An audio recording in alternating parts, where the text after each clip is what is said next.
नमस्कार दोस्तों, आपका इस वीडियो में स्वागत है।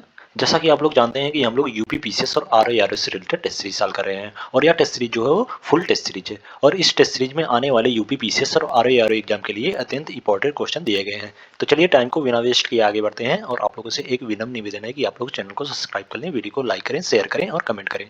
और इस वीडियो के पीडीएफ के लिए टेलीग्राम चैनल या व्हाट्सएप ग्रुप को ज्वाइन कर लें, जो कि लिंक डिस्क्रिप्शन में दे दिया गया है। तो चलिए स्टार्ट करते हैं। पूर्ण न्याय शब्द का प्रयोग भारतीय संविधान के किस अनुच्छेद में किया गया है? ऑप्शन ए अनुच्छेद 141, ऑप्शन बी है अनुच्छेद 142, ऑप्शन सी है अनुच्छेद 143 और ऑप्शन डी है अनुच्छेद 144। अनुच्छेद 142 जो सुधारात्मक याचिका से संबंधित है, जिसमें सर्वोच्च न्यायालय ऐसा आदेश दे सकेगा जो उसके समक्ष किसी वाद या विषय में पूर्ण न्याय के लिए आवश्यक हो। तो इस प्रकार जो अनुच्छेद 142 है उसमें पूर्ण न्याय शब्द का प्रयोग किया गया है। ओके, तो इस प्रकार इसमें जो ऑप्शन बी है वो सही हो जाएगा। नेक्स्ट क्वेश्चन है, निम्नलिखित युग्मों में से कौन सा एक सुमेलित नहीं है? ऑप्शन ए वार्षिक वृत्ति विवरण अनुच्छेद 112, ऑप्शन बी है भारत सरकार द्वारा उधार लेना अनुच्छेद 292, ऑप्शन सी है संघ या राज्य द्वारा अपने राजस्व से किए गए व्यय अनुच्छेद 282 और ऑप्शन डी है संघ की संपत्ति को राज्य के कराधान से छूट अनुच्छेद 296। संघ की संपत्ति को राज्य के कराधान से छूट का वर्णन जो है अनुच्छेद 285 में दिया गया है, ना कि अनुच्छेद 296 में। संघ की संपत्ति से राज्य के कराधान की छूट जो अनुच्छेद 285 में है। ओके, इसका वर्णन अनुच्छेद 285 में, ना कि अनुच्छेद 296। तो इस प्रकार जो ऑप्शन डी है वो सही सुमेलित नहीं है, तो इसमें डी द राइट आंसर हो जाएगा। और अन्य तीनों कथन जो ये तीनों कथन है वो सही सुमेलित है। ओके, तो इसमें डी द राइट आंसर हो जाएगा। नेक्स्ट क्वेश्चन है, निम्नलिखित कथनों पर विचार कीजिए। पहला है केवल 7 राज्यों में विधान परिषद अस्तित्व में है और दूसरा कथन है कर्नाटक और बिहार में विधान परिषद सदस्यों की संख्या जो असमान है। सत्य कथन है वर्तमान में केवल 6 राज्यों में जो है वो विधान परिषद है। ओके, और वे राज्य कौन कौन से हैं? वे राज्य हैं उत्तर प्रदेश, कर्नाटक, बिहार, महाराष्ट्र, आंध्र प्रदेश और तेलंगाना। इन 6 राज्यों में जो केवल विधान परिषद है। ओके, और कर्नाटक और बिहार राज्य में विधान परिषद की सदस्यों की संख्या जो समान है, ना कि असमान इसमें बोला गया है। बिहार और कर्नाटक में विधान परिषद सदस्यों की संख्या जो समान है और इनके सदस्यों की संख्या जो 75 है। ओके, बिहार और कर्नाटक में सदस्यों की संख्या जो है विधान परिषद के सदस्यों की संख्या जो है 75 है और समान है। तो इस प्रकार इसमें जो कथन 2 है वो भी गलत हो जाएगा और कथन 1 जो है वो भी गलत हो जाएगा। तो इसमें कोई भी कथन जो सत्य नहीं है, तो इसमें जो ऑप्शन सी है वो सही हो जाएगा। नेक्स्ट क्वेश्चन है, निम्नलिखित में से कौन सा सही सुमेलित नहीं है? ऑप्शन है नियम 388, सदन में सारे नियमों को किनारे कर किसी भी विषय पर चर्चा। और ऑप्शन बी है नियम 377, लोक महत्व एवं निर्वाचन क्षेत्र से संबंधित मामले। और ऑप्शन सी है नियम 184, जनहित मामले पर बहस एवं मतदान। और ऑप्शन डी नियम 115, आपातकालीन चर्चा के लिए नोटिस। नियम 115 के अंतर्गत जो है संसद सदस्यों को किसी अन्य सदस्य या मंत्री के वक्तव्य में त्रुटि होने पर आपत्ति दर्ज करना का अधिकार है, ना कि आपातकालीन चर्चा के लिए नोटिस का। तो इस पर जो ऑप्शन डी है वो सही सुमेलित नहीं है, तो इसमें डी द राइट आंसर हो जाएगा। नेक्स्ट क्वेश्चन है, निम्नलिखित कथनों पर विचार कीजिए। पहला है कर्नल टार्डन ने अकबर को राजपूतों की स्वतंत्रता का प्रथम विजेता कहा था और दूसरा कथन है इतिहासकार बदायूनी ने अकबर को इस्लाम का सच्चा मित्र कहा था। सत्य कथन है इतिहासकार बदायूनी ने अकबर को जो इस्लाम का शत्रु कहा था, ना कि इस्लाम का सच्चा मित्र कहा था। तो इस प्रकार जो कथन 2 है वो गलत हो जाएगा। और कर्नल टार्ड ने अकबर को राजपूतों की स्वतंत्रता का प्रथम विजेता कहा था। तो इस प्रकार जो कथन 1 है वो सही है, जबकि कथन 2 जो है वो गलत हो जाएगा। तो इसमें केवल एक सही है, तो बी द राइट आंसर हो जाएगा। नेक्स्ट क्वेश्चन है, सूची 1 को सूची 2 से सुमेलित करें तथा नीचे दिए गए कूट की सहायता से सही उत्तर चुनिए। सूची 1, लोथल। लोथल से जो है वो संयुक्त समाधान का साक्ष्य मिला था। संयुक्त समाधान का साक्ष्य जो है लोथल से मिला था। तो इस प्रकार ए का 4 से सुमेलित हो जाएगा। और हड़प्पा से जो ताबूत समाधान का साक्ष्य मिला था, तो इस प्रकार बी का 3 से सुमेलित हो जाएगा। और सनौली से जो है वो विस्तृत समाधान का साक्ष्य मिला था। तो इस प्रकार जो ऑप्शन सी है वो 2 से सुमेलित हो जाएगा। और मोहनजोदड़ो से जो कलश समाधान का साक्ष्य मिला था, तो इस प्रकार डी का 1 से सुमेलित हो जाएगा। तो इसमें 4 3 2 1 4 3 2 1 4 3 2 1, तो इसमें सीधा राइट आंसर हो जाएगा। नेक्स्ट क्वेश्चन है, शतपथ ब्राह्मण में उल्लेखित 12 रत्नी के संदर्भ में सूची 1 को सूची 2 से सुमेलित करें तथा नीचे दिए गए कूट की सहायता से सही उत्तर चुनिए। सूची 1 अच्छावप। अच्छावप जो हो आय व्यय का गणना अध्यक्ष होता था। गणना अध्यक्ष अच्छावप को कहते थे। कार ए का वंश से सुमेलित हो जाएगा। ए का वंश से सुमेलित हो जाएगा। पालागल। पालागल जो हो विदुषी को कहा जाता था। तो इस प्रकार जो ऑप्शन बी है वो 2 से सम्मिलित हो जाएगा। और सूत। सूत जो है रथ सेना का नायक होता था, उसको कहते थे। तो इस प्रकार जो ऑप्शन सी है वो 3 से सम्मिलित हो जाएगा। और छता। छता जो द्वारपालिका को कहते थे, छता। तो इस प्रकार जो ऑप्शन डी है वो 4 से सम्मिलित हो जाएगा। तो इसमें 1 2 3 4 इधर राइट आंसर हो जाएगा। तो इसमें ए इधर राइट आंसर हो जाएगा। नेक्स्ट क्वेश्चन है, औरंगजेब से संबंधित निम्नलिखित घटनाओं का सही कालानुक्रम सुनिश्चित कीजिए।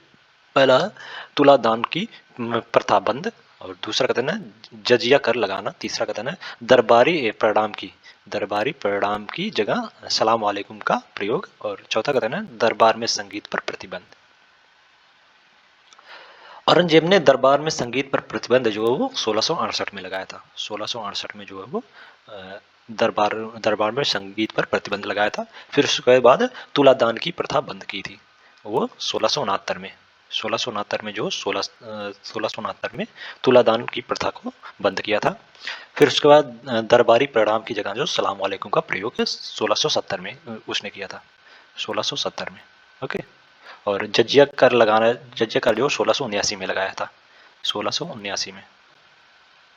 तो इस प्रकार सबसे पहले दरबार में संगीत पर प्रतिबंध लगाया, फिर तुलादान की प्रथा बंद कराई, फिर दरबारी प्रणाम की जगह जो सलाम वालेकुम का प्रयोग करवाया, उसके बाद जजिया कर लगाया था। तो इस प्रकार इसमें 4 1 3 2, 4 1 3 2, तो इसमें ए इज द राइट आंसर हो जाएगा। नेक्स्ट क्वेश्चन है, निम्नलिखित में से कौन सा सही सुमेलित नहीं है।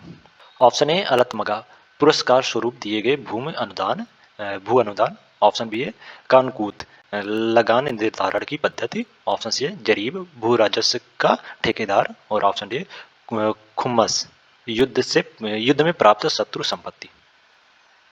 जरीब जो मुगल कालीन भूमि या जमीन मापन यंत्र था, और इससे जमीन का क्षेत्र निर्धारित किया जाता था। इसे पैमाइश भी कहा जाता था, ओके, ना कि भू राजस्व का ठेकेदार जरीब को कहा जाता था। तो इसका जो ऑप्शन सी है वो सही सुमेलित नहीं है। तो इसमें सीधा राइट आंसर हो जाएगा। जरीब जो है वो एक भूमि या जमीन मापन का यंत्र होता था, और इससे क्षेत्र का जमीन का निर्धारण होता था या क्षेत्र का निर्धारण होता था। और इसे पैमाइश भी, इस निर्धारण को जो निर्धारण होता था उसे पैमाइश भी कहा जाता था, ओके। तो इस प्रकार जो ऑप्शन सी है वो सही सुमेलित नहीं, तो इसमें सीधा राइट आंसर हो जाएगा। और ये तीनों कथन जो सही सुमेलित हैं, तो इसमें सीधा राइट आंसर हो जाएगा। नेक्स्ट क्वेश्चन है, निम्नलिखित विद्रोहों को उनके कालक्रमानुसार व्यवस्थित कीजिए। पहला है दक्कन विद्रोह, दूसरा है खासी विद्रोह, तीसरा है जयंतीय विद्रोह, और चौथा है फराजी विद्रोह। खासी विद्रोह जो 1887 में प्रारंभ हुआ था। खासी विद्रोह जो 1827 में, खासी विद्रोह जो 1827 में प्रारंभ हुआ था, 1827 में, ओके। और यह 1833 तक चला था, ओके, खासी विद्रोह। फिर उसके बाद फराजी विद्रोह हुआ था। फराजी विद्रोह जो है 1838 में, 1838 में प्रारंभ हुआ और 1857 तक चला था, 1857 तक, ओके। फराजी विद्रोह। उसके बाद जयंतिया विद्रोह हुआ 1860 में, 1860 में जो है जयंतिया विद्रोह हुआ 1860 में, और यह जो है 1863 तक चला था, ओके। और दक्कन विद्रोह जो है 1874 में हुआ था, दक्कन विद्रोह 1874 में, ओके। तो इस बार सबसे पहले खासी विद्रोह हुआ था, फिर फराजी विद्रोह, फिर जयंतिया, फिर दक्कन। तो इसमें 2 4 3 1, 2 4 3 1, तो इसमें सीधा राइट आंसर हो जाएगा। नेक्स्ट क्वेश्चन है, सूची 1 को सूची 2 से सुमेलित करें तथा नीचे दिए गए कूट की सहायता से सही उत्तर चुनिए। सूची 1 में गवर्नर जनरल, और सूची 2 में प्रमुख कार्य। लॉर्ड डफरिंग, लॉर्ड डफरिंग ने बर्मा का विलय किया था अपने शासनकाल में। लॉर्ड डफरिंग ने बर्मा का विलय हुआ था। तो इस पर जो ऑप्शन ए है वो 3 से सुमेलित हो जाएगा। लॉर्ड एलनब्रो, लॉर्ड एलनब्रो ने सिंध का विलय किया था, ओके। सिंध का विलय जो लॉर्ड एलनब्रो के शासनकाल में हुआ था। तो इस पर जो ऑप्शन बी है वो 1 से सुमेलित हो जाएगा। और लॉर्ड इरविन, लॉर्ड इरविन के शासनकाल में लॉर्ड इरविन ने दीपावली घोषणा किया था, दीपावली मनाने की घोषणा लॉर्ड इरविन ने किया था। तो इस पर जो ऑप्शन सी है वो 2 से सुमेलित हो जाएगा। और लॉर्ड रीडिंग, लॉर्ड रीडिंग जो एकमात्र यहूदी वायसराय था, ओके। तो इस प्रकार डी का 4 से सुमेलित हो जाएगा। तो इसमें 3 1 2 4, 3 1 3 1 2-4, तो इसमें बी द राइट आंसर हो जाएगा। नेक्स्ट क्वेश्चन है, सैडलर कमीशन से संबंधित निम्नलिखित कथनों पर विचार कीजिए। पहला है, स्कूली शिक्षा 12 वर्ष की होनी चाहिए। और दूसरा कथन है, अध्यापकों के प्रशिक्षण हेतु व्यवस्था। और तीसरा कथन है, महिला शिक्षा हेतु एक विशेष बोर्ड की नियुक्ति। उपरोक्त कथनों में से कौन से सत्य हैं?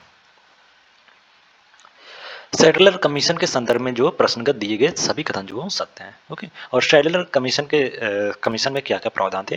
पहला प्रावधान यह था कि स्कूली शिक्षा जो 12 वर्ष की होनी चाहिए और विश्वविद्यालय शिक्षा में प्रवेश जो है 12वीं के बाद होनी चाहिए। महिलाओं हेतु विशेष शिक्षा बोर्ड होनी चाहिए, बोर्ड की नियुक्ति होनी चाहिए। और उसके बाद अध्यापकों के प्रशिक्षण की व्यवस्था होनी चाहिए और विज्ञान एवं तकनीकी शिक्षा का विस्तार होना चाहिए। और ढाका एवं कलकत्ता विश्वविद्यालय में शिक्षा विभाग की स्थापना हो। ये जो है सैंडलर कमीशन ने में कहा गया था। ओके, तो इस प्रकार इसमें प्रश्न का दिए गए तीनों कथन जो सैंडलर कमीशन के संबंध में सही है, तो इसमें सीधा राइट आंसर हो जाएगा। नेक्स्ट क्वेश्चन है, निम्नलिखित युग्मों में से कौन सा एक सही सुमेलित नहीं है? ऑप्शन है, कन्या भ्रूण हत्या निषेध नियम 1801। कन्या भ्रूण हत्या निषेध नियम जो हो 1804 में लाया गया था, ना कि 1801 में, 1804 में। ओके, तो इसका जो ऑप्शन ए है वो सही सुमेलित नहीं है, तो इसमें ए द राइट आंसर हो जाएगा। दास प्रथा का उन्मूलन जो 1829 में हुआ था, जी बिल्कुल ये सही है। और बाल विवाह निरोधक नियम जो है वो अधिनियम जो 1919 में लाया गया था। और सम्मति आयु अधिनियम जो 1804 में लाया गया था। तो इस प्रकार ये तीनों कथन जो सही सुमेलित है, जबकि ऑप्शन ए जो है वो सही सुमेलित नहीं था, तो इसमें ए द राइट आंसर हो जाएगा। नेक्स्ट क्वेश्चन है, समुद्रगुप्त ने दक्षिण भारत के 12 राज्यों को जीता था। उनमें से राज्य और राजा के संबंध में कौन सा सही सुमेलित नहीं है? राज्य और राजा, कौशल, कौशल का राजा जो महेंद्र था, तो इस प्रकार जो ऑप्शन है वो सही सुमेलित है। ओके, और ऑप्शन बी है महाकांतार व्यगराज, जी बिल्कुल सही है, महाकांतार का राजा व्यगराज था, तो इस प्रकार जो ऑप्शन बी है वो भी सही सुमेलित है। ओके, और पिष्टपुर, पिष्टपुर का राजा जो है वो, पिष्टपुर का राजा महेंद्रगिरी था, ना कि स्वामी दत्त। स्वामी दत्त जो कोठार का राजा था। ओके, कोठार, कोठार, कोठार का राजा जो कोठार राज का राजा जो स्वामी दत्त था। ओके, और पिष्टपुर का राजा जो है महेंद्रगिरी था, महेंद्रगिरी, महेंद्रगिरी था। ओके, महेंद्रगिरी पिष्टपुर का राजा था। और कांची का राजा विष्णुगुप्त था, तो इस प्रकार जो ऑप्शन सी है वो सही सुमेलित नहीं है। ओके, तो इसमें सीधा राइट आंसर हो जाएगा, ये सी जो है सही सुमेलित नहीं है, और ये तीनों कथन जो है सही सुमेलित है। ओके, तो इसमें सीधा राइट आंसर हो जाएगा। नेक्स्ट क्वेश्चन है, मीर कासिम द्वारा बंगाल का नवाब बनने के बाद किए गए सुधारों के संबंध में कौन सा कथन गलत है? ऑप्शन है, इसने आबवाब नामक नया कर लगाया था। ऑप्शन बी है, पुराने कर पर 3/32 भाग अतिरिक्त कर लिया। और ऑप्शन सी है, अधिकारियों द्वारा बचत के रूप में एक और कर खिरजी जामा भी वसूल किया। और ऑप्शन डी है, सेना के आधुनिकीकरण के लिए एक फ्रांसीसी अधिकारी को वाटर रीन हार्ड को नियुक्त किया।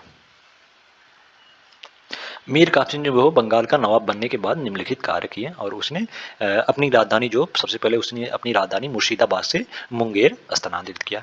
नया कर अब आबवाब लगाया।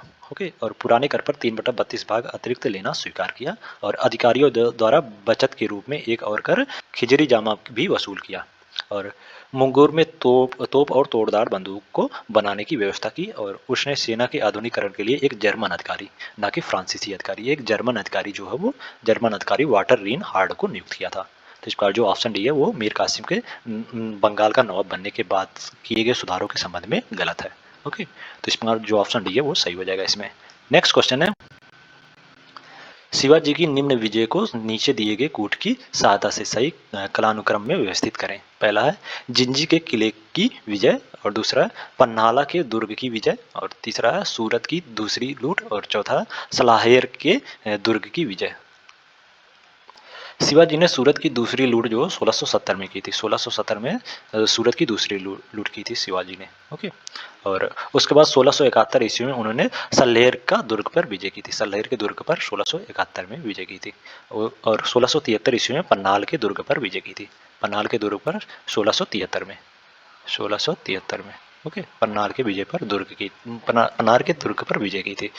और 1678 ईस्वी में शिवाजी ने जिंजी के किले पर विजय की थी। जिंजी के किले पर 1678 में। ओके, तो इस प्रकार सबसे पहले सूरत की दूसरी लूट की थी, फिर सोलारे के दुर्ग की विजय, फिर पन्नाला के दुर्ग की विजय, फिर जिंजी के किले पर विजय की थी। तो इस बारे में 3-4-2-1, 3-4-2-1, 3-4-2-1, तो इसमें ए द राइट आंसर हो जाएगा। नेक्स्ट क्वेश्चन है, अंग्रेजों के समय भारतीय ग्रामीण शिल्प उद्योग के ह्रास के परिणाम के संबंध में निम्न कथनों पर विचार करें। पहला है, इसके कारण गांव को औद्योगिक सामग्री के लिए शहर पर आश्रित होना पड़ा। और दूसरा कथन है, इसके परिणाम स्वरूप कृषि पर आश्रित लोगों की जनसंख्या बढ़ गई। उपयुक्त में से कौन सा कथन सही है? अंग्रेजों के समय भारतीय ग्रामीण शिल्प उद्योगों के ह्रास के निम्नलिखित परिणाम हुए, और वे थे, गांव की अर्थव्यवस्था जो कृषि और उद्योग के स्थानीय समन्वय पर निर्भर थी। ग्रामीण उद्योग के ह्रास के संबंध में इसको नुकसान पहुंचा, और गांव की औद्योगिक सामग्री के लिए जो शहर पर आश्रित होना पड़ा। और शिल्प उद्योगों के ह्रास के लिए अधिकतर कारीगर जो अपना पुश्तौनी दैनिक कारोबार जो छोड़ने लगे, जिसके कारण कृषि पर आश्रित लोगों की जनसंख्या जो है वो बढ़ गई। तो इस प्रकार प्रश्न में दिए गए दोनों कथन जो है वो सही है। ओके, तो इस प्रकार इसमें सीधा राइट आंसर हो जाएगा। नेक्स्ट क्वेश्चन है, निम्न में से कौन सी विशेषता भू राजस्व की रैयतवाड़ी व्यवस्था की नहीं है? ऑप्शन ए है, इसमें भूमि का स्वामित्व किसान को दिया गया। ऑप्शन बी है, किसान जो भूमि का क्रय तो कर सकते थे, परंतु उसे गिरवी नहीं रख सकते थे। और ऑप्शन सी है, लगान अदायगी की प्रत्येक 30 वर्ष बाद पुनर्समीक्षा की जाएगी। और ऑप्शन डी है, इस व्यवस्था में किसानों को उपज का 1/2 भाग राजस्व के रूप में देना होता था। भू राजस्व वसूली की रैयतवाड़ी व्यवस्था जो कर्नल रीड और मुनरो ने लागू की थी। और यह व्यवस्था जो सबसे पहले 1792 ईस्वी में बारामहल जिले में लागू की गई। और इस व्यवस्था की निम्नलिखित विशेषताएं हैं, और वे हैं, सरकार एवं किसानों के बीच जो कोई बिचौलिया वर्ग नहीं था। और भूमि का स्वामित्व जो किसानों को दिया गया, जिससे वह भूमि का विक्रय कर सकते थे एवं गिरवी भी रख सकते थे। ओके, और लगान की अदायगी न होने पर भूमि को जब्त किया जा सकता था। ओके, और लगान अदायगी की प्रत्येक 30 वर्ष बाद जो पुनर्समीक्षा की जाएगी, और किसानों को उपज का 1/2 भाग जो राजस्व के रूप में देना होता था। तो इस प्रकार जो ऑप्शन बी है वो रैयतवाड़ी व्यवस्था के संबंध में विशेषता में सही नहीं है। ओके, तो इसमें बी द राइट आंसर हो जाए। किसान जो भूमि का विक्रय तो कर सकता था, विक्रय भी कर सकता था और गिरवी भी रख सकता था। इसमें बोला जा रहा है कि गिरवी नहीं रख सकता था, वो रख सकता था। तो इसका जो ऑप्शन बी है वो गलत हो जाएगा, तो इसमें बी द राइट आंसर हो जाएगा। नेक्स्ट क्वेश्चन है, निम्नलिखित कथनों पर विचार कीजिए। पहला है, फरवरी 1918 ईस्वी में उत्तर प्रदेश किसान सभा का गठन किया गया। और दूसरा कथन है, उत्तर प्रदेश किसान सभा के गठन में बाबा रामचंद्र के प्रयास से हुआ। उपयुक्त में से कौन सा कथन सही है? उत्तर प्रदेश किसान सभा का गठन जो फरवरी 1918 ईस्वी में किया गया, जिसमें गौरी शंकर मिश्र, इंद्र नारायण द्विवेदी और मदन मोहन मौलवी की विशेष योगदान रहा था। ओके, और बाबा रामचंद्र के प्रयासों से अक्टूबर 1920 ईस्वी में अवध किसान सभा का गठन किया गया था, ना कि उत्तर प्रदेश किसान सभा का। ओके, अवध किसान सभा का गठन जो है वो बाबा रामचंद्र के प्रयासों से किया गया था 1920 में। ओके, तो इस प्रकार जो कथन 2 है वो गलत हो जाएगा, जबकि कथन 1 जो है वो सही है। तो इसमें केवल एक सही है, तो ए द राइट आंसर हो जाएगा। नेक्स्ट क्वेश्चन है, गदर पार्टी के संबंध में निम्न में से कौन से कथन सही नहीं है? कूट के माध्यम से सही उत्तर चुने। पहला है, गदर पार्टी की स्थापना 1 नवंबर 1913 को अमेरिका के सैन फ्रांसिस्को नगर में हुई। और दूसरा कथन है, लाला हरदयाल इसके संस्थापक अध्यक्ष बने। और तीसरा कथन है, इन्होंने गदर नामक एक पत्र निकाला। और चौथा कथन है, यह पत्र पंजाबी, अंग्रेजी, हिंदी तथा संस्कृत सहित कई अन्य भाषाओं में निकलता था। गदर पार्टी की स्थापना जो 1 नवंबर 1913 को लाला हरदयाल ने अमेरिका में सैन फ्रांसिस्को नगर में की। तो इसका जो कथन 1 है वो सही हो जाएगा गदर पार्टी के संबंध में। ओके, परंतु इस पार्टी के अध्यक्ष जो सोहन सिंह भाकना बने थे, ना कि लाला हरदयाल जो संस्थापक थे, और इसके अध्यक्ष जो सोहन सिंह भाकना बने थे। ओके, ना कि हरदयाल। तो इसका जो कथन 2 है वो गलत हो जाएगा गदर पार्टी के संबंध में। ओके, और गदर पार्टी के प्रचार विभाग के सचिव जो लाला हरदयाल थे। गदर पार्टी ने गदर नामक एक पत्र निकाला था। तो इसका जो कथन 3 है वो सही हो जाएगा। ओके, और यह पत्र जो है वो उर्दू, पंजाबी, मराठी, अंग्रेजी, हिंदी तथा गुजराती भाषा में निकलता था। संस्कृत भाषा में यह पत्र जो है नहीं निकलता था। संस्कृत भाषा में गदर नामक पत्र जो था वो संस्कृत भाषा में नहीं निकलता था। तो इसका जो कथन 4 है वो गलत हो जाएगा। ओके, तो इसमें पूछा गया गदर पार्टी के संबंध में निम्नलिखित में से कौन सा कथन जो सही नहीं है। तो इसमें 2 और 4 जो कथन जो है वो सही नहीं है। तो इसमें सीधा राइट आंसर हो जाएगा। ओके, नेक्स्ट क्वेश्चन है, भारत और चीन के बीच पंचशील समझौता कब हुआ था।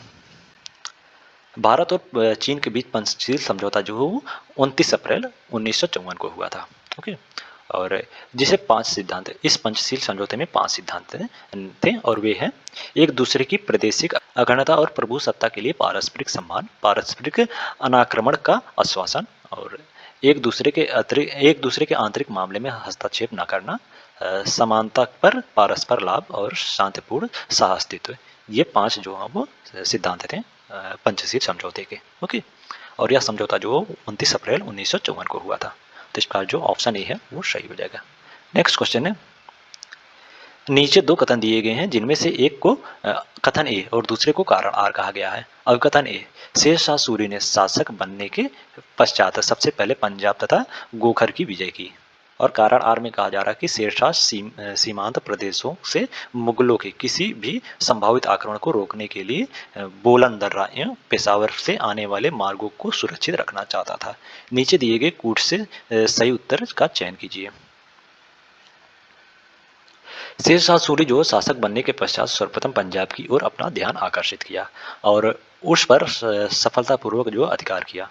शेरशाह सूरी जो सीमांत प्रदेशों से मुगलों के किसी भी संभावित आक्रमण को रोकने हेतु बुलंदर्रे तथा पेशावर से आने वाले मार्गों को सुरक्षित रखना चाहता था। तो इस प्रकार अभिकथन और कारण जो है वो दोनों सही है, और कारण जो है वो अभिकथन का सही व्याख्या भी कर रहा है। तो इस प्रकार जो ऑप्शन ए है वो सही हो जाएगा इसमें। नेक्स्ट क्वेश्चन है, बलबन के राजत्व का पूरा विवरण वसिया नामक पुस्तक में मिलता है। इस पुस्तक का लेखक कौन था। ऑप्शन है इमाद उल मुल्क, ऑप्शन है मिनाजुद्दीन सिराज, और ऑप्शन सी जियाउद्दीन बर्नी, और ऑप्शन डी इनमें से कोई नहीं। बलबन के राजत्व का पूरा विवरण जो इतिहासकार जियाउद्दीन बर्नी द्वारा संकलित वसिया में मिलता है। तो इस प्रकार जो ऑप्शन सी है वो सही हो जाएगा।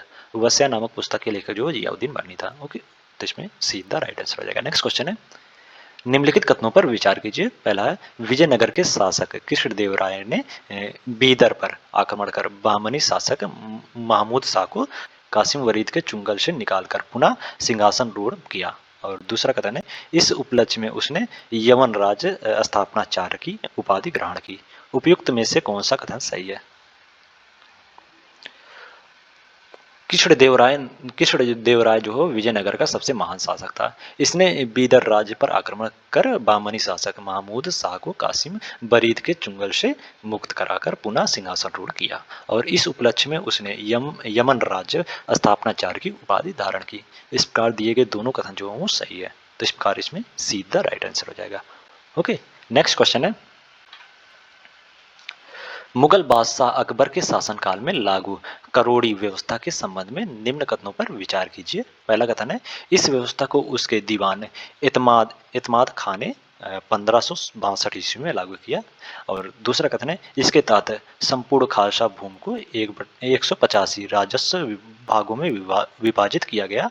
और तीसरा कथन है, प्रत्येक राजस्व भाग का मालगुजारी 2.80 लाख रुपए यानी 1 करोड़ दाम प्रतिवर्ष निर्धारित की गई।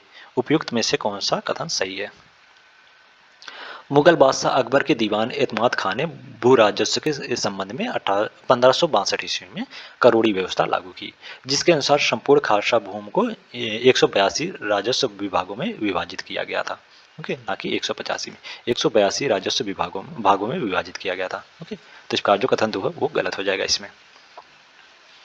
तथा प्रत्येक की मालगुजारी जो 1 करोड़ दाम अर्थात 2.5 लाख रुपया जो प्रति वर्ष निर्धारित किया गया था, ना कि 2.50 लाख रुपया जो प्रति वर्ष निर्धारित किया गया था। तो इस प्रकार जो कथन 3 है वो भी गलत हो जाएगा इसमें।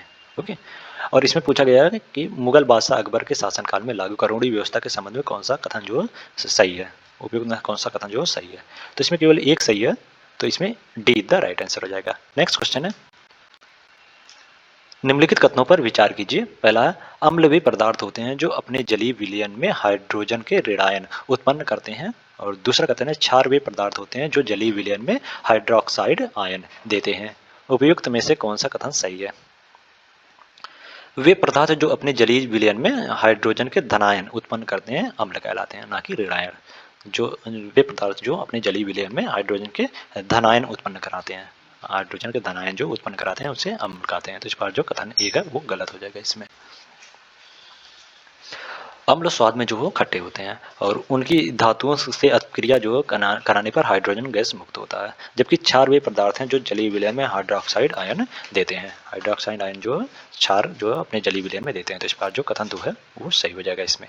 ओके, तो इसमें केवल 2 सही है, तो इसमें बी द राइट आंसर हो जाएगा। नेक्स्ट क्वेश्चन है, नीचे 2 कथन दिए गए हैं जिनमें से एक को कथन ए और दूसरे को कारण आर कहा गया है। अब कथन ए, कार्बन मोनोऑक्साइड यानी CO के कारण होमोग्लोबिन की ऑक्सीजन वहन क्षमता जो अवरुद्ध हो जाती है। और कारण आर में कहा जा रहा है कि कार्बन मोनोऑक्साइड गैस रक्त में उपस्थित होमोग्लोबिन से मिलकर कार्बोक्सी होमोग्लोबिन बनाती है।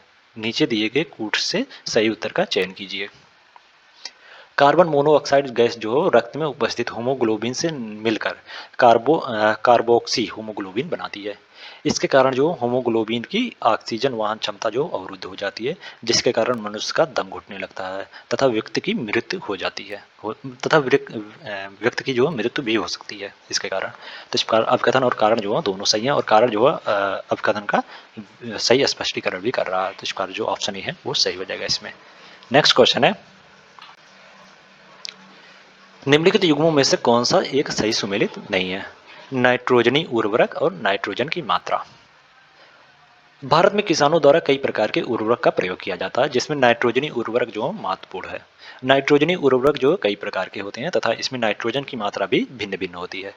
यूरिया में नाइट्रोजन की मात्रा जो 46% होती है। तो इसका जो ऑप्शन है वो सही सुमेलित है। ओके, और कैल्शियम साइनामाइड कैल्शियम साइनामाइड में नाइट्रोजन की मात्रा जो 20 से सॉरी कैल्शियम साइनामाइड में नाइट्रोजन की मात्रा जो 40% होती है। तो इसका जो ऑप्शन बी है वो भी सही सुमेलित है। ओके, और अमोनियम सल्फेट में नाइट्रोजन की मात्रा जो है वो 20 से 23% होती है, ना कि 36%। 20 से 23% जो अमोनियम सल्फेट में नाइट्रोजन की मात्रा होती है। तो इसका जो ऑप्शन सी है वो सही सुमेलित नहीं है। ओके, तो इसमें सीधा राइट आंसर हो जाएगा। और कैल्शियम अमोनियम नाइट्रेट में नाइट्रोजन की मात्रा जो है वो 23%, लगभग 23% होती है या 24% मान लो। तो ये जो ऑप्शन डी है वो भी सही सुमेलित है। तो इसमें जो ऑप्शन सी है वो सही सुमेलित नहीं है, तो इसमें सीधा राइट आंसर हो जाएगा। अमोनियम सल्फेट में नाइट्रोजन की मात्रा जो 20 से 23% होती है। ओके, 20 से 23%, तो इसमें सीधा राइट आंसर हो जाएगा। नेक्स्ट क्वेश्चन है, सूची 1 को सूची 2 से सुमेलित करें तथा नीचे दिए गए कूट की सहायता से सही उत्तर चुनिए। सूची 1 में धातु और सूची 2 में अयस्क। क्रायोलाइट जो है सोडियम का एक्स है। ओके, तो इसका जो ऑप्शन है वो 1 से सुमेलित हो जाएगा। और सोनाइड जो पोटेशियम का एक्स है, सोनाइड जो पोटेशियम का एक्स है, तो इसका बी का 2 से सुमेलित हो जाएगा। और कार्नेलाइट जो है वो मैग्नीशियम का एक्स है, कार्नेलाइट मैग्नीशियम का एक्स है, तो इसका सी का 3 से सुमेलित हो जाएगा। और केराजीराइट जो है वो सिल्वर का एक्स है। ओके, तो इसका डी का 4 से सुमेलित हो जाएगा। तो इसमें 1 2 3 4 इधर राइट आंसर हो जाएगा, तो इसमें बी द राइट आंसर हो जाएगा। ओके, नेक्स्ट क्वेश्चन है, नीचे 2 कथन दिए गए हैं जिनमें से एक को कथन ए और दूसरे को कारण आर कहा गया है। अब कथन ए, एक छड़ी से धूल भरे ऊनी कपड़े को पीटने से धूल के कण जो नीचे गिर पड़ते हैं। और कारण आर में कहा जा रहा है कि छड़ी से पीटने पर कपड़े में गति पैदा हो जाती है, जिसके कारण धूल के कण जो गतिमान अवस्था में आ जाते हैं और वह जो कपड़े से अलग हो जाते हैं। नीचे दिए गए कूट से सही उत्तर का चयन कीजिए। एक छड़ी से धूल भरे ऊनी कपड़ों को पीटने से जो धूल के कण जो नीचे गिर पड़ते हैं, क्योंकि छड़ी से पीटने पर कपड़े में गति पैदा हो जाती है, लेकिन धूल जो विरामावस्था में ही बना रहता है, जिससे वह कपड़े से अलग हो जाता है और पृथ्वी के आकर्षण बल से नीचे गिर जाता है। तो इस कारण अभिकथन तो सही है, लेकिन जब कारण जो है वो गलत हो जाएगा। ओके, तो इस कारण इसमें सीधा राइट आंसर हो जाएगा। इसमें जो धूल का कण वो विरामावस्था में रहेगा, ना कि गतिमान अवस्था में आएगा रहेगा। ओके, आ जाते हैं, ये विरामावस्था में ही रहते हैं, उसके बाद पृथ्वी के गुरुत्वाकर्षण के कारण जो वो नीचे गिर जाते हैं। तो इस प्रकार जो ऑप्शन का कारण है वो गलत हो जाएगा, जबकि कथन अपकथन जो है वो सही है। तो इसमें सी द राइट आंसर हो जाएगा। नेक्स्ट क्वेश्चन है, एक औंस कितने ग्राम के बराबर होता है? द्रव्यमान के कई मात्रक होते हैं, उसी में से एक औंस भी है। ओके, द्रव्यमान के जो कई मात्रक होते हैं और उसी में से एक औंस भी है, और एक औंस जो है वो लगभग 28.35 ग्राम के बराबर होता है। 28.35 ग्राम के बराबर जो एक औंस होता है। तो इसका जो ऑप्शन ए है वो सही हो जाएगा इसमें। और जबकि एक पाउंड जो है वो एक पाउंड जो है 16 औंस होता है। एक पाउंड जो 16 औंस के बराबर होता है। एक पाउंड जो 16 औंस के बराबर होता है। 16 औंस के बराबर होता है। ओके, तो इसका जो ऑप्शन ए है वो सही हो जाएगा। नेक्स्ट क्वेश्चन है, ओंडोमीटर का प्रयोग किसके मापन में किया जाता है? ऑप्शन है द्रव्यमान के विशिष्ट गुरुत्व के मापन में। ऑप्शन बी है प्रकाश की तीव्रता मापन में। ऑप्शन सी है सापेक्ष आर्द्रता को मापने में। और ऑप्शन डी है विद्युत चुंबकीय तरंग की आवृत्ति मापने में। ओडोमीटर का प्रयोग जो विद्युत चुंबकीय तरंगों की आवृत्ति मापने में किया जाता है, जबकि पिक्नोमीटर जो द्रव्य के विशिष्ट गुरुत्व का मापन करने वाला यंत्र है। और फोनोमीटर जो प्रकाश की तीव्रता मापने का यंत्र है, जबकि साइक्रोमीटर जो सापेक्षिक आर्द्रता को मापने वाला यंत्र है। ओके, तो इसका जो ऑप्शन डी है वो सही हो जाएगा इसमें। सापेक्षिक आर्द्रता जो है वो साइक्रोमीटर साइक्रोमीटर से मापा जाता है। और प्रकाश की तीव्रता जो फोनोमीटर फोनोमीटर से मापा जाता है, फोनोमीटर से। और द्रव्यों के विशिष्ट गुरुत्व के मापन के लिए जो पिकनोमीटर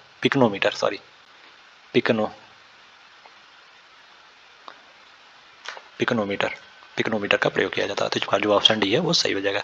नेक्स्ट क्वेश्चन है, निम्न कथनों पर विचार कीजिए। पहला है क्लोरेलिन प्रतिजैविक क्लोरेला नामक शैवाल से तैयार की जाती है। और दूसरा कथन है यह ग्राम पॉजिटिव तथा ग्राम नेगेटिव दोनों प्रकार के जीवाणुओं से रक्षा करती है। उपयुक्त में से कौन सा कथन सही है? क्लोरेलिन प्रतिजैविक क्लोरेला नामक शैवाल से तैयार की जाती है, और यह जो क्रिस्टलीय होती है। यह जो ग्राम पॉजिटिव तथा ग्राम नेगेटिव दोनों प्रकार के जीवाणुओं से रक्षा करती है। तो इस प्रकार इसमें दोनों कथन जो सही है क्लोरेलिन के संबंध में। तो इसमें सीधा राइट आंसर हो जाएगा। नेक्स्ट क्वेश्चन है, निम्न में से कौन से प्रकंद के उदाहरण हैं? ऑप्शन ए हल्दी, ऑप्शन बी बंडा, ऑप्शन सी अदरक और ऑप्शन डी आलू। भूमिगत तना अनेक प्रकार के होते हैं। भूमिगत तने जो है वो अनेक प्रकार के होते हैं। पहला है कंद। कंद जो है वो कंद जो है आलू, जैसे आलू को जो कंद होता है, आलू का तना जो होता है वो कंद होता है।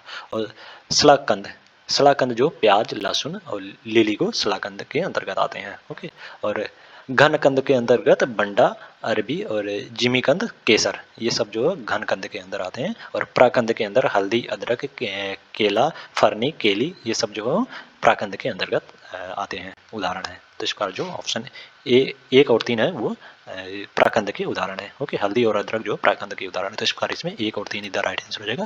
तो इसमें ए इधर राइट आंसर हो जाएगा। नेक्स्ट क्वेश्चन है, मानव शरीर में कैल्शियम के प्रमुख कार्य कौन से हैं? कूट के माध्यम से सही उत्तर चुनें। पहला, यह वसा और कार्बोहाइड्रेट के पाचन में सहायता करता है। और दूसरा कथन है यह अस्थि तथा दांतों का निर्माण करता है। और तीसरा कथन है यह रक्त के जमने में सहायता करता है। और चौथा है यह एंजाइम को स्रावित होने में सहायता करता है। मानव शरीर में समस्त खनिज तत्वों में कैल्शियम की मात्रा जो सर्वाधिक होती है। कैल्शियम के प्रमुख कार्य होते हैं और वे हैं कैल्शियम कैल्शियम जो है अस्थि तथा दांतों का निर्माण करता है। और यह रक्त के जमने में सहायता करता है। और यह नाड़ियों को स्वस्थ बनाता है तथा एंजाइम को स्रावित होने में सहायता करता है। जबकि वसा एवं कार्बोहाइड्रेट के पाचन में सहायता करने का काम जो है फास्फोरस का कार्य है, ओके, ना कि कैल्शियम का। वसा और कार्बोहाइड्रेट के पाचन में सहायता करने का कार्य जो फास्फोरस का कार्य है, ओके, ना कि कैल्शियम का। तो इस प्रकार जो कथन 1 है वो गलत हो जाएगा कैल्शियम के प्रमुख कार्य में। तो इसमें पूछा गया कौन सा मतलब सही उत्तर चुनिए। तो इसमें 2, 3 और 4 इधर राइट आंसर हो जाएगा। तो इसमें बी इधर राइट आंसर हो जाएगा। नेक्स्ट क्वेश्चन है, अमाशय की जठर ग्रंथियों से निकलने वाले जठर रस में पाए जाने वाले हाइड्रोक्लोरिक एसिड कौन कौन से कार्य करता है? कूट के माध्यम से सही उत्तर चुनिए। पहला है यह भोजन के माध्यम को अम्लीय बनाता है, और दूसरा कथन है यह हानिकारक जीवाणुओं को नष्ट करता है, तीसरा कथन है यह भोजन को सड़ने से बचाता है, और चौथा है यह हड्डियों को गलाता है। अमाशय में पाचन से संबंधित अनेक क्रियाएं होती हैं। अमाशय की जठर ग्रंथियों से जठर रस निकलता है, जिसमें हाइड्रोक्लोरिक एसिड होता है, जो निम्न कार्य करता है, और यह जो है भोजन के माध्यम को अम्लीय बनाता है, यह हानिकारक जीवाणु को नष्ट करता है, यह भोजन को सड़ने से बचाता है तथा हड्डियों को गलाता है। तो इस प्रकार प्रश्न का दिए गए चारों कथन जो है वो अमाशय के जठर ग्रंथि से निकलने वाले रस से संबंध सही है। तो इस प्रकार इसमें ए द राइट आंसर हो जाएगा। नेक्स्ट क्वेश्चन है, निम्नलिखित में से किस संविधान संशोधन अधिनियम द्वारा एक ही व्यक्ति को दो या दो से अधिक राज्यों का राज्यपाल बनाने संबंधित प्रावधान किया गया है? ऑप्शन ए 5वें संविधान संशोधन द्वारा, ऑप्शन बी है 9वें संविधान संशोधन द्वारा, ऑप्शन सी है 7वें संविधान संशोधन द्वारा, और ऑप्शन डी 11वें संविधान संशोधन द्वारा। 7वें संविधान संशोधन अधिनियम 1956 के द्वारा एक ही व्यक्ति को दो या दो से अधिक राज्यों का राज्यपाल बनाने संबंधित प्रावधान किया गया है। तो इसका जो ऑप्शन सी है वो सही हो जाएगा। 7वां संविधान संशोधन अधिनियम जो है वो 1956 में लाया गया था, 1956 में। ओके, तो इस प्रकार इसमें सीधा राइट आंसर हो जाएगा। नेक्स्ट क्वेश्चन है, सूची 1 को सूची 2 से सुमेलित करें तथा नीचे दिए गए कोड की सहायता से सही उत्तर चुनिए। सूची 1 में अनुसूची और सूची 2 में उपबंध।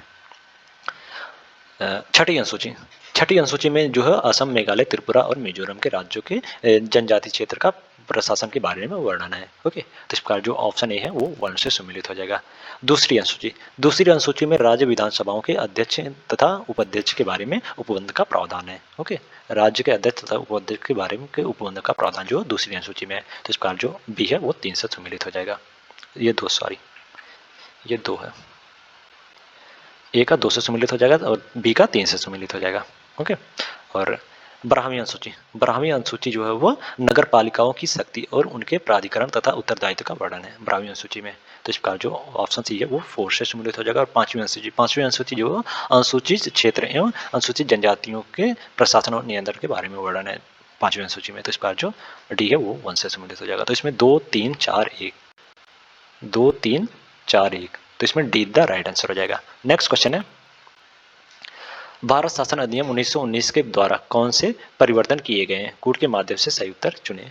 पहला है इसके द्वारा विभिन्न विषयों को केंद्रीय तथा प्रांतीय विषयों में विभाजित किया गया है, और दूसरा कथन है इस अधिनियम के द्वारा प्रत्यक्ष निर्वाचन की व्यवस्था प्रारंभ की गई, और तीसरा कथन है इस अधिनियम के द्वारा पहली बार देश में द्विसदनीय व्यवस्था प्रारंभ की गई, और चौथा है पहली बार सदस्यों को पुनः अनुपूरक प्रश्न पूछने तथा बजट पर संकल्प रखने का अधिकार दिया गया।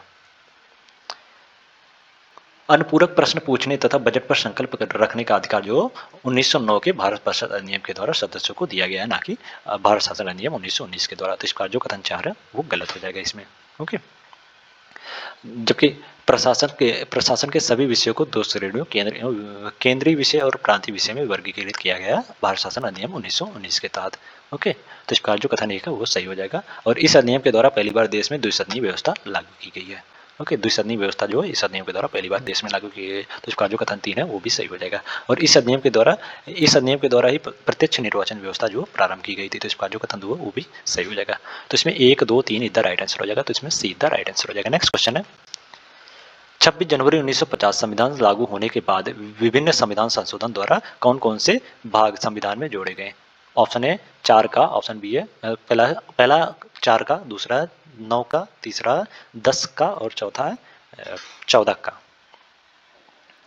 संविधान लागू होने के बाद समय समय पर जो भारतीय संविधान में भाग 9 का, 9 का और 14 का जोड़े गए हैं। ओके, जिनमें से 42वें संविधान संशोधन द्वारा भाग 4 का और 14 का जो है वो 42वें संविधान संशोधन द्वारा, ये 42वें संविधान संशोधन भाग 14 का और 4 का ये जो 42वें संविधान संशोधन द्वारा जोड़े गए हैं, और 74वें संविधान संशोधन द्वारा 1992 में 9 का जोड़ा गया। ये 74वें संविधान संशोधन द्वारा 1992 में जोड़ा गया, और ये 97वें संविधान संशोधन 9 का जो है वो 97वें संविधान संशोधन द्वारा जोड़ा गया। तो इस प्रकार इसमें 1 2 और 4 इधर राइट आंसर हो जाएगा, तो इसमें बी इधर राइट आंसर हो जाएगा। नेक्स्ट क्वेश्चन है, निम्न कथनों पर विचार कीजिए। पहला, महाराष्ट्र राज्य ने अपने पहले संविधान उद्यान यानी पार्क, संविधान पार्क की स्थापना 29 अप्रैल 2024 को नागपुर में किया। और दूसरा कथन है इस पार्क को भारतीय सेना तथा पुनीत बलबन ग्रुप द्वारा संयुक्त रूप से विकसित किया गया। उपयुक्त में से कौन सा कथन सही है? 29 अप्रैल 2024 को महाराष्ट्र राज्य ने अपने संविधान उद्यान यानी संविधान पार्क का उद्घाटन जो पुणे में किया है, ना कि नागपुर में। ओके, ये पुणे में हुआ था संविधान पार्क की पार्क का उद्घाटन। ओके, तो इस बार जो कथन एक है वो गलत हो जाएगा इसमें। और इस पार्क को भारतीय सेना तथा पुनीत बलबन ग्रुप द्वारा संयुक्त रूप से विकसित किया गया। और यह पार्क जो संविधान के मूल्यों के प्रति एकता तथा प्रतिबद्धता का प्रतीक है। तो इस बार जो कथन एक है वो गलत हो जाएगा, जबकि कथन दो जो है वो सही है। तो इसमें पूछा गया कौन सा कथन सही है, तो इसमें केवल दो सही है, तो बी द राइट आंसर हो जाएगा। नेक्स्ट क्वेश्चन है उपराष्ट्रपति के संबंध में निम्न में से कौन सा युग्म सही सुमेलित नहीं है? अनुच्छेद प्रावधान। ऑप्शन ए अनुच्छेद 64 उपराष्ट्रपति का राज्यसभा का पदेन सभापति होना। ऑप्शन बी है अनुच्छेद 66 उपराष्ट्रपति का चुनाव। ऑप्शन सी है अनुच्छेद 65 उपराष्ट्रपति का कार्यकाल। और ऑप्शन डी है अनुच्छेद 69 उपराष्ट्रपति का शपथ ग्रहण। अनुच्छेद 65 जो हो उसमें राष्ट्रपति पद की आकस्मिक रिक्तियों अथवा राष्ट्रपति की अनुपस्थिति में उपराष्ट्रपति के कर्तव्य के निर्वहन का उल्लेख है, ना कि उपराष्ट्रपति के कार्यकाल का। उपराष्ट्रपति के कार्यकाल का उल्लेख जो है वो अनुच्छेद 67 में दिया गया है। तो इसका जो ऑप्शन सी है वो सही सुमेलित नहीं है। ओके, तो इसमें सीधा राइट आंसर हो जाएगा। इसमें सीधा राइट आंसर हो जाएगा। अनुच्छेद उपराष्ट्रपति का कार्यकाल का वर्णन जो है वो अनुच्छेद 67 में दिया गया है। अनुच्छेद 65 में जो है वो राष्ट्रपति पद की आकस्मिक रिक्तियों तथा राष्ट्रपति की अनुपस्थिति में उपराष्ट्रपति के कर्तव्य के निर्वहन का उल्लेख है। तो इस पर सीधा राइट आंसर हो जाएगा। नेक्स्ट क्वेश्चन है प्रतिषेध रिट के संबंध में निम्न में से कौन से कथन सही है? कूट के माध्यम से सही कथन चुने। पहला, यह सिर्फ न्यायिक प्राधिकरण के विरुद्ध जारी किया जा सकती है। और दूसरा कथन है यह प्रशासनिक प्राधिकरण के विरुद्ध जारी की जा सकती है। और तीसरा कथन है यह विधिक न्याय नियक और तीसरा कथन है यह विधिक निकायों तथा निजी व्यक्ति के विरुद्ध भी जारी की जा सकती है। और चौथा कथन है यह अर्ध न्यायिक प्राधिकरण के विरुद्ध जारी की जा सकती है। प्रतिषेध का शाब्दिक अर्थ होता है रोकना, और इसे किसी उच्च न्यायालय द्वारा अधीनस्थ न्यायालय को या अधिकारियों को अपने न्याय क्षेत्र से उच्च न्यायिक कार्यों को करने से रोकने के लिए जारी किया जाता है। प्रतिषेध संबंधित रिट जो सिर्फ न्यायिक तथा अर्धन्यायिक प्राधिकरण के विरुद्ध जारी किया जा सकता है। प्रशासनिक प्राधिकरण, विधिक निकायों तथा निजी व्यक्ति या निकायों के लिए इसको नहीं जारी किया जा सकता। ओके, तो इस प्रकार जो कथन एक है वो सही हो जाएगा और कथन 4 जो है वो सही हो जाएगा प्रतिषेध रिट के संबंध में। यह प्रशासनिक प्राधिकरण और विधिक निकायों तथा निजी व्यक्ति के विरुद्ध जारी नहीं किया जाता। तो इसका जो कथन 2 है और 3 है वो गलत हो जाएगा। ओके, तो इसमें 1 और 4 सही है, तो इसमें ए द राइट आंसर हो जाएगा। नेक्स्ट क्वेश्चन है निम्नलिखित कथनों पर विचार करें। पहला है डीएनए सभी अनुवांशिक क्रियाओं का संचालन करता है। और दूसरा कथन है डीएनए प्रोटीन संश्लेषण को नियंत्रित करता है। और तीसरा कथन है जीन डीएनए से बनते हैं। डीएनए की खोज जो है फ्रेडरिक मिशर ने 1869 में की थी। और उन्होंने इसे न्यूक्लियन कहा था।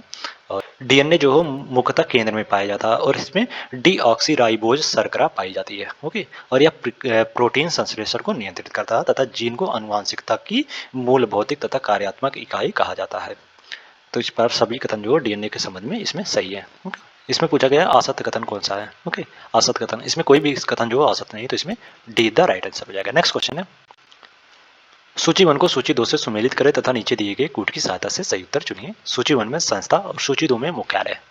भारत डायनेमिक्स लिमिटेड का मुख्यालय जो है हैदराबाद में है। तो इसका जो ऑप्शन ए है वो 2 से सुमेलित हो जाएगा। ओके, मझगांव डाक लिमिटेड का मुख्यालय जो मुंबई में है। मझगांव डाक लिमिटेड का मुख्यालय मुंबई में, तो इस बार बी का 1 से सम्मिलित हो जाएगा। और भारत अर्थ मूव्स लिमिटेड का मुख्यालय जो बेंगलुरु में, तो इस बार जो सी का 4 से सम्मिलित हो जाएगा। और गार्डन रिच वर्कशॉप लिमिटेड का मुख्यालय जो है वो कोलकाता में है, तो इस बार डी का 3 से सम्मिलित हो जाएगा। तो इसमें 2 1 4 3 तो इसमें ए द राइट आंसर हो जाएगा। नेक्स्ट क्वेश्चन है कंगारू को स्तनी वर्ग के कौन से उपवर्ग में सम्मिलित किया गया है? ऑप्शन है प्रोटोथीरिया, ऑप्शन बी है मेटाथीरिया, ऑप्शन सी यूथीरिया और ऑप्शन डी है इनमें से कोई नहीं। स्तनी वर्ग को निम्नलिखित 3 उपवर्गों में बांटा गया है। प्रोटोथीरिया ये अंडे देने वाले होते हैं। ओके, प्रोटोथीरिया जो है वो अंडे देने वाले होते हैं। मेटाथीरिया जो है ये अपरिपक्व बच्चों को जन्म देते हैं। जो विकसित होने तक वो मर्सुपियल नामक थैली में रहते हैं। जैसे कंगारू, कंगारू जो है वो मेटाथीरिया उपवर्ग में सम्मिलित है। ओके, तो इसका जो ऑप्शन बी है वो सही हो जाएगा। और यूथीरिया ये पूर्ण विकसित शिशु को जन्म देते हैं। यूथीरिया जो पूर्ण विकसित शिशु को जन्म देते हैं। तो इसमें बी द राइट आंसर हो जाएगा। नेक्स्ट क्वेश्चन है, लसिका में उपस्थित कौन सा एक हानिकारक जीवाणुओं का भक्षण करके रोगों की रोकथाम में सहायक होता है? ऑप्शन ए कार्टिकस, option B lipase, option C lymphocyte और ऑप्शन डी नेफ्रॉन। लसिका एक हल्के पीले रंग का द्रव है। लसिका जो है ऊतक से हृदय की ओर एक ही दिशा में बहता है। लसिका जो ऊतक से हृदय की ओर एक ही दिशा में बहता है और लसिका में पाई जाने वाली कणिकाएं जो लिम्फोसाइट कहलाती हैं और ये वास्तव में श्वेत रुधिर कणिकाएं होती हैं जो हानिकारक जीवाणु का भक्षण करके रोगों की रोकथाम में सहायक होती हैं। तो इसका जो ऑप्शन सी है वो सही हो जाएगा इसमें। नेक्स्ट क्वेश्चन है, निम्नलिखित में से कौन सा कार्य यकृत द्वारा नहीं किया जाता? ऑप्शन है हिपैरिन नामक प्रोटीन का उत्पादन करना, ऑप्शन बी फाइब्रिनोजेन नामक प्रोटीन का उत्पादन करना, ऑप्शन सी शरीर के ताप को बनाए रखना और ऑप्शन ए वसा का इमल्सीकरण करना। यकृत जो है मानव शरीर की सबसे बड़ी ग्रंथि है और फाइब्रिनोजेन नामक प्रोटीन का उत्पादन यकृत से ही होता है जो रक्त का थक्का बनाने में मदद करता है। ओके, और हिपैरिन नामक प्रोटीन का उत्पादन जो यकृत के द्वारा ही होता है जो शरीर के अंदर रक्त को जमने से रोकता है और यकृत जो शरीर के तापमान को बनाए रखने में मदद करता है।